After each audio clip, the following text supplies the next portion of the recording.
stood and looked down one as far as I could to where it bent in the undergrowth. Then took the other as just as fair, and having perhaps the better claim because it was grassy and wanted wear. Though, as for that, the passing there had really worn them about the same. And both that morning equally lay in leaves no step had trodden black. Oh, I kept the first for another day. Yet, knowing how way leads on to way, I doubted if I should ever come back. I shall be telling this with a sigh, somewhere ages and ages hence. Two roads diverged in a wood, and I took the one less traveled by, and that has made all the difference.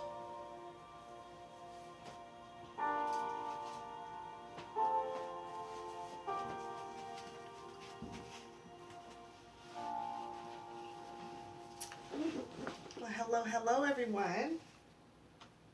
Thank you so much for joining me this Monday evening on my Monday Poetry Night.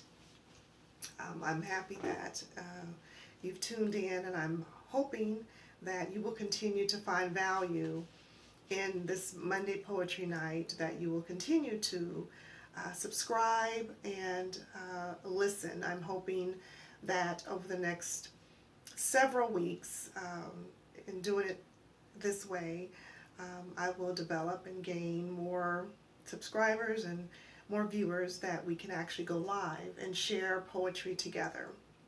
But for right now, I'm happy that you're here with me. The poem that you've just heard is titled "The Road Not Taken" by Robert Frost, and that was one of many of first poems that I studied many years ago when I was in English literature in college, and even in theater classes, when you're doing reviews of poems and what they mean to you. So, "The Road Not Taken" by Robert Frost. A beautiful poem, very confusing at first if you're not very familiar with his work, but after you listen to it and you read the poem over and over a few times, you'll begin to understand how profound the poem is, and how you can easily apply that to your life every day. Today's prompt or theme that I've chosen is hope. So I'll be reading one poem this evening.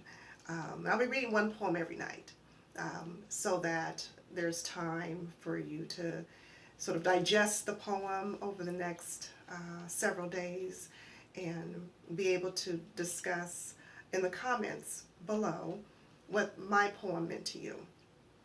So the poem that I'm going to read to you is a poem that I've written that started off a few years ago under the title "Fall."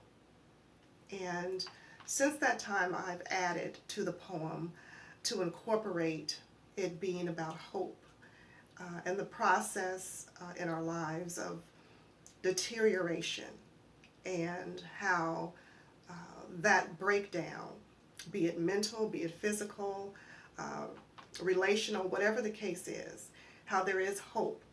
And as cliche as it may sound, light at the end of the tunnel, but being able to identify that and to believe and have faith that that will come to fruition is extremely important. So the poem that I will read to you tonight is a poem that I've written titled "ACORN." And when you think of an acorn, you'll understand why.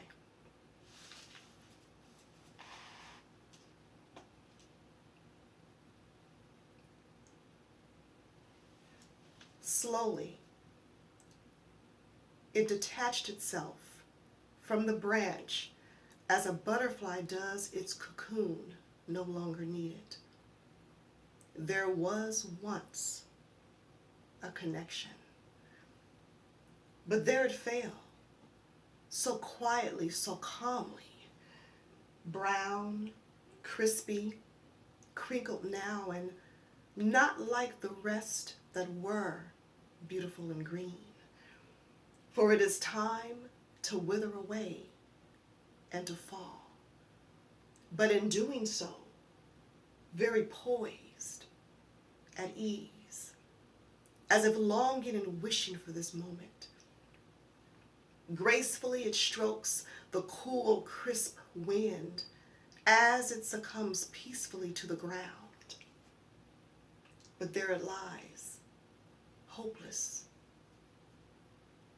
as it became I. I now must breathe life and remember my foliage. I must blossom from my hurt, from my pain, and I must begin to shear so I can prune and I can pare. This is the beginning of my repair, as I am now an acorn.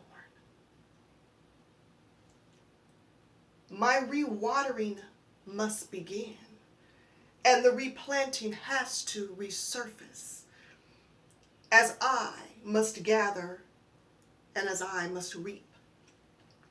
I must do so that I can begin to reharvest my own crop. But then I fall again as I remember my pain and as I remember my hurt. I return to it, and it is too much for me once again. There it lies, hopeless, no more life, lifeless now. But at last, no more waiting to be crushed by the footsteps of life's wanderers. Thank you. So with this poem, Acorn, what I endeavored to do is have you comment below. This poem was very special to me as I was writing from some experiences I had with people that were suffering from depression and mental illness, suicide. And I'd like to hear from you on what your thoughts are. Take the first portion of the poem, when I'm talking about fall. What do the words mean to you? What do you see? What do you envision? And then we go to the acorn. What is an acorn? What happens to an acorn when it falls off the tree?